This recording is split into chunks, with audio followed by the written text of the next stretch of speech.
There are a million ways to make $1 million, and in this video we're looking at how the rebel billionaire himself, Richard Branson, did it. When he left high school, his headmaster told him, "You're either going to become a billionaire or end up in jail." And funny enough, both of those things came true. With an estimated net worth of $3 billion US, Richard Branson has a lot to say about how he likes to conduct business, so let's see what you can learn from this. Welcome to Alux.com. Here's how to get rich according to Richard Branson. A series by Alux.com. First of all, don't start a business if you don't actually want to. We're going to begin right here with something a lot of people need to hear. Similar to Mark Cuban, who we covered in a previous video, Richard Branson thinks you should 100% believe in what you're doing. Because if you're not proud of your idea and you don't believe in it, why would anyone else? So many people get drunk off the idea of being an entrepreneur but produce only half-baked crap that doesn't have any value to anyone.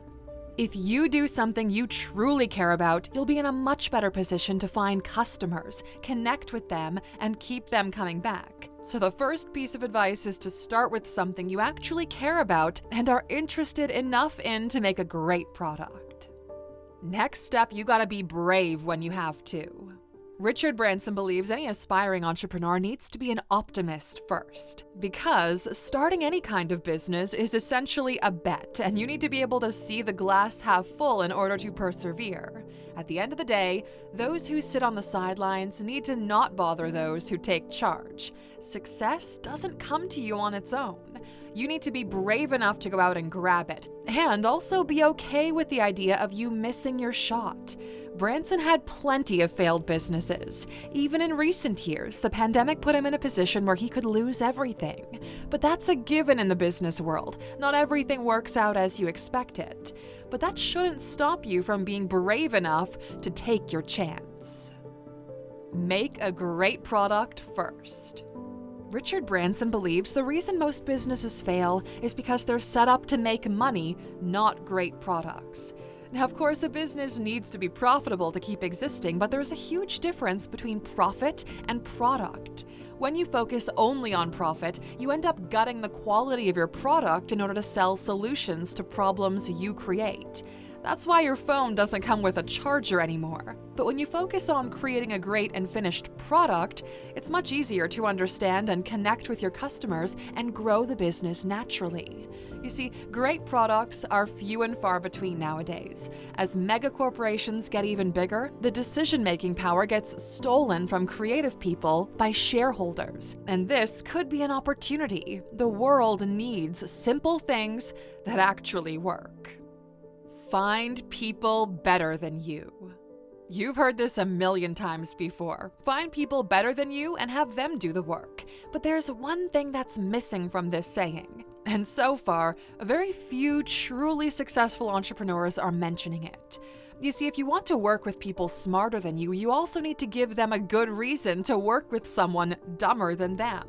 Branson said, "A company is simply a group of people. People are no different from flowers. If you water flowers, they flourish. If you praise people, they flourish." You can't expect people to do their best work if you don't give them anything valuable in return. And that doesn't mean money. It means understanding what motivates them, what they need to do to make great work, and why they're doing what they're doing. So many wannabe entrepreneurs hire employees just to expect them to be on top of their game because that's what's written in the contract. But in real life, it doesn't work that way. How to market. There are two reasons why Richard Branson acts the way he does. One is because he actually enjoys life and doesn't take himself too seriously. But secondly, it's also a marketing strategy which one of his mentors taught him. Use yourself. Make a fool of yourself. Otherwise, you won't survive. That's what Sir Freddie Laker told him when Branson started Virgin Atlantic. You see, the chances of your success depend on how many people hear about you and your business. It doesn't matter if you create the biggest product known to humankind if nobody hears about it. And in a world that hunts for every second of your attention span, marketing has become pretty difficult, and not everyone has millions of dollars to throw at ads on billboards. And even back then, Branson knew he couldn't compete with other corporations on marketing budgets. So, He became the marketing for his own business. He did everything he could using his own image to get the company name in front of the newspaper, and he took it to great lengths. When Virgin Airlines finally got permission to use Heathrow Airport, the competition was not happy to say the least. They even called them pirates. So what did Branson do in response? Well, he went at 4:30 in the morning dressed as a pirate, covered a British Airways display jet in Virgin branding, and did a photo shoot. The skill of marketing on a budget alone can make you millions of dollars. Find your differentiator. When Branson started Virgin Airlines, his main goal was to not get driven out of business by the already established airlines.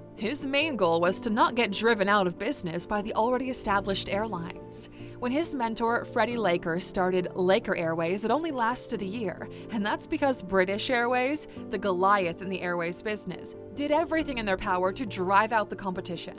You see, Freddie Laker hoped that low fares would be enough to compete with other companies. But what happened was British Airways dropped their prices even lower than his because they could afford it.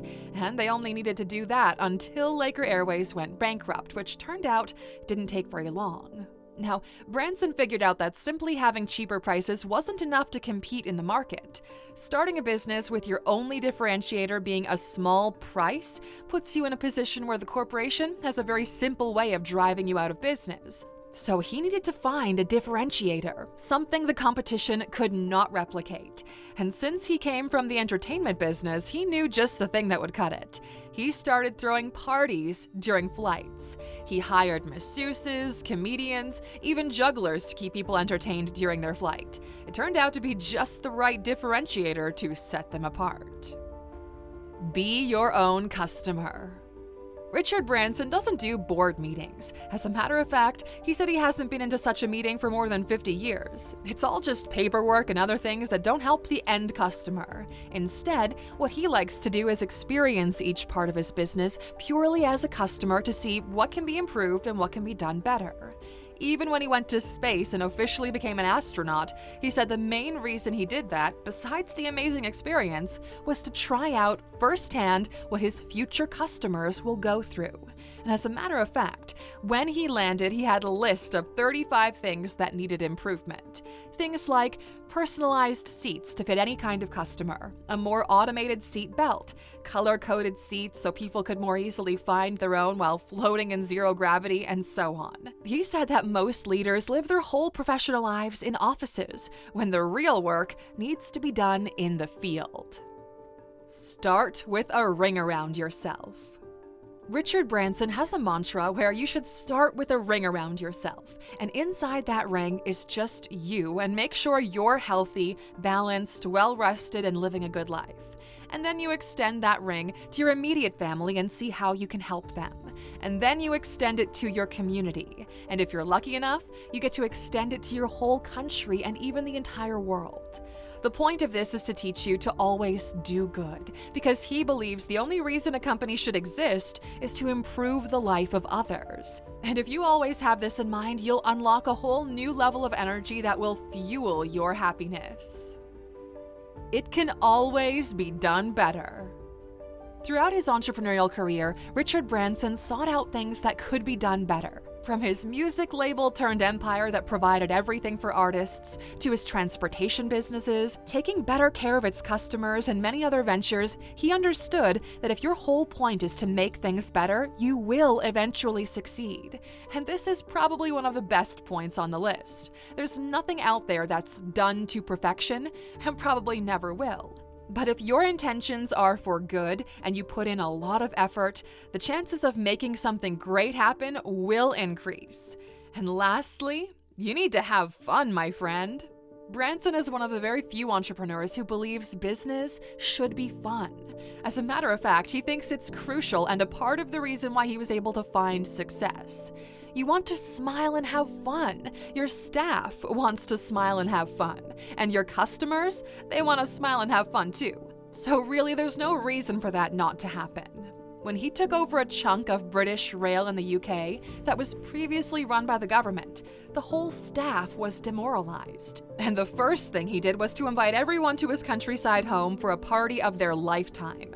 Mind you, we're talking about 10,000 people. He set up tents, bands, there were playgrounds so people could bring their children and to stay overnight, and basically organized a small festival for the whole company. And surely that definitely boosted morale straight across the board. He said that you as a leader should be the first one up on the bar or the first one jumping in the pool with your clothes still on. And that's because you need to allow people to relax and have fun, because only then will you get to meet their real selves.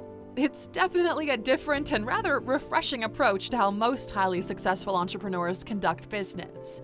So what do you think, Alux, or what part resonated with you the most? We're curious to know. We hope you found this video useful, Aluxer. If you did, check out the rest of this series by clicking the link in the description.